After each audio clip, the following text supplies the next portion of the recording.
from Adam. I currently am listening to your podcast in my leftist tears Tumblr. I'm a police officer in the St. Louis area. I worked during the Ferguson riots and saw so much division in the community during that time. I've worked hard in my profession to bridge the gap between the black community and the police. Any advice to make sure my work is not in vain? Well, first of all, praise to you for working on this and also for being a cop, which is a difficult, really difficult profession. And I appreciate police. I think they do so much for our society by the way they behave and the way they present themselves and the way they present the law to people and the way they treat people. And one of the things, they talk about community policing, which, the thing about Ferguson, let me say a couple of things about Ferguson. Anytime there's a riot in a black neighborhood, it really, really strains relations between the community and the police. It sometimes starts because those relationships are strained to begin with. Ferguson was, it's hard to remember all the different cases that Obama brought to light in that time, but that was the Michael Brown case, hands up, don't shoot, I think. So there was a situation in which the cop really didn't do anything wrong, but the policing had been so the police had been so alienated from the people that when the word spread, this story spread that this gentle giant had thrown up his hands and said, hands up, don't shoot, that when that word spread, there was no one to say it nay. There was nobody to deny it. So the Ferguson police system had really broken down and had not paid attention to building relationships with the community. After a riot like that, sometimes the police just say, what do we have to do to reach these people? We're protecting them. We're risking our lives to protect, people in this neighborhood. And now the neighborhood hates us and burns down their own neighborhood. And it causes a lot of animosity among the police.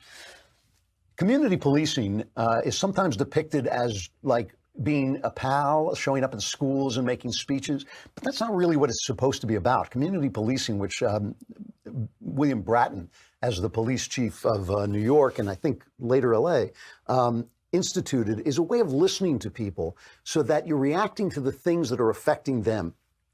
If there are a lot of burglaries, like stores being robbed in a neighborhood, that may not affect people as much as litter. It may not affect people as much as drunks lying on the street. Those are the things that people run into every day. And so when the police show up and they start to say, what do we need to do to help you and your community, and start to deal with those things and start to say, hey, you're not allowed to urinate in public anymore in this neighborhood. You're not allowed to throw bricks through windows. They start, you're not allowed to write graffiti on things. Sometimes that really starts to build trust with the community because they understand that you're taking care of the things that bother them. You're not just chasing a guy off a stoop because he's drinking beer in a bag, which maybe doesn't bother anybody. Maybe that's just a way that people relate to each other in that neighborhood. But people throwing stones and breaking windows, even in abandoned buildings, that's why they call it broken window policing. And so I think it's really important. Foot patrols are important. People to show that you're out in the neighborhood, that you're part of the neighborhood, that you can be stopped, that some people can stop you and ask for directions, that people can stop you and vent a little bit about the things that are bothering them in the neighborhoods. Those are the things I think really build relationships between the cops and the community. And I think if your force isn't doing that, I realize you have bosses who have to implement that stuff, but if your force isn't doing that, maybe that's stuff you can suggest and study and find out about.